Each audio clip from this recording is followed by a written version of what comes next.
တေဂျီဟိုမဲရာမတန်အွန်ဒက်ရှ်နဲ့ဆူရီယန်လက်တို့ရဲ့ပွဲကြိုသုံးသက်ချက်အားလုံးပဲမင်္ဂလာပါဗျာကျွန်တော်ရဲ့ Sport Box Facebook TikTok YouTube Channel မှာအားလုံးကိုပြန်လည်ကြိုဆိုလိုက်ပါတယ်ဗျာ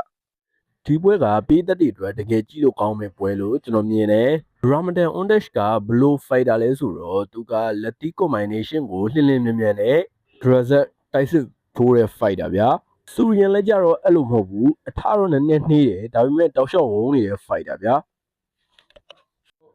ရာမဒန်အွန်ဒက်ရှ်က1ချန်ပီယံရှစ်မှာ9ပွဲကစား4ပွဲနိုင်တပွဲပဲရှုံးထားတာဗျာအပွဲရှုံးတဲ့ပွဲကလည်းအလင်းနဲ့ဖိုက်တာဗျာအဘေကတပွဲလုံးပတ်ပြေးနေတာဗျာတစ်ချက်ဒူးတိုက်ချက်တစ်ချက်နဲ့ဒါရာမဒန်အွန်ဒက်ရှ်ကိုကျသွားလို့ဒါရှုံးသွားခဲ့တာဗျာတပွဲလုံးရာမဒန်အွန်ဒက်ရှ်ကတောက်လျှောက်ပေးပြီးဖီအားပေးပြီးထိုးတာဗျာပွဲအရှုံးရလက်ကလည်းရာမဒန်အွန်ဒက်ရှ်ကတော်တော်စိတ်ပျက်စရာကောင်းခဲ့တယ်သူကတပွဲလုံးဖီအားပေးခဲ့သည့်တိုင်အောင်ဘက်ကထိုင်းဖိုက်တာဖြစ်တာနဲ့ညီကောင်တာပဲစောင့်ထိုးတယ်ပြီးရင်သူ့ကိုထိုးမယ်ဆိုရင်ပတ်ပြေးနေတာဗျအဲ့ဒါကြောင့်ရာမဒန်အွန်တက်ရှင်အနေနဲ့ဒီပွဲမှာသူအကောင်းဆုံးပြန်လာနိုင်မှာလား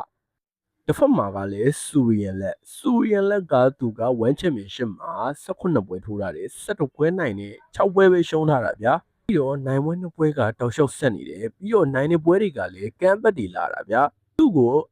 ပထမပိုင်းမှာ KO ထိုးထားတယ်ပြီးရင်သူက power ကောင်းနေနောက်ပိုင်းတွေမှာအကောင်းဆုံးပြန်လာနိုင်တယ်ဗျာဆူရီယန်လက်ကအဲ့ဒါကြောင့်ကျွန်တော်တို့မြန်မာပြည်သက်တွေတောင်ဆူရီယန်လက်ကိုတော်တော်အားပေးကြတယ်ဗျာဘာဖြစ်လို့လဲဆိုတော့ဒီဘေးရဲ့အသေးနဲ့ဆွဲကကျွန်တော်တို့ပြည်သက်တွေအကြိုက်ထိုးတာဗျာအဲ့ဒါကြောင့်ဆူရီယန်လက်ကကျွန်တော်တို့ဖိုက်တာတွေကိုဆွဲဆောင်နိုင်တယ်ဗျာဘက်မှာကလည်းရာမဒန်အွန်ဒက်ရှ်ဆိုတဲ့ဖိုက်တာကလည်းပြည်သက်တွေကိုလုံးဝစိတ်မပြတ်သွားစေတဲ့ဖိုက်တာဒီဖိုက်တာနှစ်ယောက်ရဲ့အတွေ့မှာဘသူကအသာစီးရသွားမလဲဆိုတာစိတ်ဝင်စားဖို့ကောင်းနေပြီဘဲမှာကျွန်တော်အနေနဲ့မြင်နေဆိုရင်ရာမဒန်အွန်ဒက်ရှ်အနေနဲ့သူထိုးနေရတိုင်းထိုးမယ်ဆိုရင်တခါတည်းဆူရီယန်လက်ရဲ့ပါဝါနဲ့မှောက်နိုင်တယ်ဗျာဒီပွဲမှာသူဘယ်လိုစော့တင်လဲဆိုတော့ဆူရီယန်လက်ကိုခွာစော့မယ်ကောင်တာစော့မယ်ဘောက်ဆင်ကွန်ဘိုင်နေရှင်းတွေနဲ့စော့မယ်ချီကန်ချက်တွေသုံးနိုင်မှသာသူဒီပွဲမှာအဆင်ပြေလိမ့်မယ်အဲ့လိုမှမဟုတ်ရင်ဆူရီယန်လက်လိုဖိုက်တာကိုရှင်ထိုးဖို့ဆိုရင်ခင်ဗျားအနေနဲ့အကုန်က2ဆ3ဆလောက်တင်ထားမှရမယ်လဲဆိုတော့ဆူရီယန်လက်ကသူ့ကိုထိုးခဲ့သည့်တိုင်အောင်သူ့ကိုကီယိုကြတဲ့ပွဲတစ်ပွဲက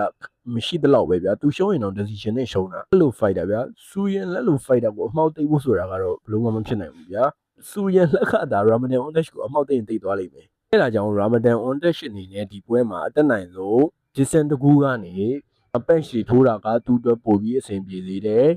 လက်ကတော့ထုံးစံတိုင်းပဲသူ့ရဲ့ထိုးသက်ပုံကလုံးဝပြောင်းမှာမဟုတ်ဘူးဗျာသူကပြိုင်ဘက်ကို pressure ပေးတယ်တောက်လျှောက်ဖိထိုးမယ်သူကမာဟုံကောင်းနေဆိုတော့သူ့ကိုထိုးလဲသူက view site မှာမဟုတ်ဘူးထိုးခဲ့ရင်လည်းရှေ့တိုးပြီးတောက်လျှောက်ထိုးနေမှာဗျာမန်ဒန်အွန်နဲ့ချက်ထိုးတယ်သူက2ချက်ပြန်ထိုးမယ်အဲ့လို fighter ဗျာဒါပေမဲ့လေရာမဒန်အွန်တက်ရဲ့တစ်ချက်ကစာမဖဲပေမဲ့သူထိုးတဲ့2ချက်ကရာမဒန်အွန်တက်အနေနဲ့တခါတည်းမှောက်သွားနိုင်တယ်ဗျာပြီးတော့ဒီ fighter ကလက်တီးပိုင်းနေမဟုတ်ဘူးတထောင်ပိုင်းနေလည်းကောင်းတယ်ဗျာချီကန်ကြက်တာတိတ်မထုတ်တာဗျာတူရီယန်လက်ကတော့ထုံးစံတိုင်းပဲသူထိုးနေရစတိုင်နဲ့လာမှာ